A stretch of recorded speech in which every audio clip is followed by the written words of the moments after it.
Hello everyone, দেখতেই পাচ্ছ এখন রাত বাজে 11টা 25 আর এই মুহূর্তে আমার ভাই নিয়ে এসেছে দুটো বার্গার, এক প্লেট মোমো আর আছে একটা পেপসি, আর সবই ছিল ওয়াও মোমোর।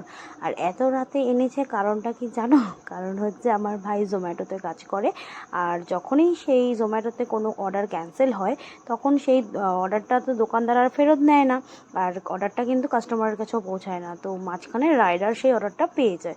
তো এরকম আমরা অনেক আগেও খাবার খেয়েছি, কিন্তু এত রাতে আমার ডিনার করা কমপ্লিট হয়ে গেছিলো, তারপরেও বার্গার দেখে আর নিজেকে সামলাতে পারলাম না, কারণ এগুলো পরের দিন নষ্ট হয়ে যেত, তাই এখন খেয়ে নিলাম। খেয়ে দিয়ে রাতে ঘুমিয়ে পড়েছিলাম।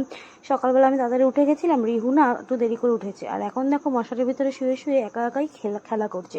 তো আমি কিন্তু ওকে এখানে খেয়াল করছি, আর নিজেও কিন্তু নিজের কাজগুলো করে নিচ্ছি, না হলে তো আবার দেরি হয়ে যাবে।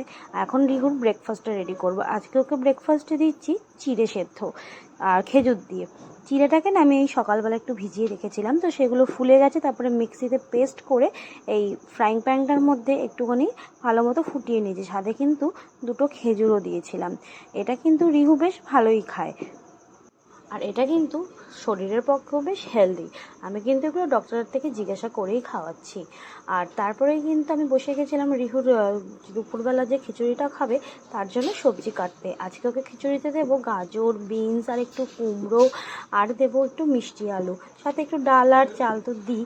আর সারাদিনে কিন্তু সারা সকালে কিন্তু আমি আজকে লেবু জলটা খেতে টাইম পাইনি, তাই এই সবজি কাটতে কাটতে লেবু জলটা খেয়ে নিচ্ছি, তারপরে আবার চা খাবো।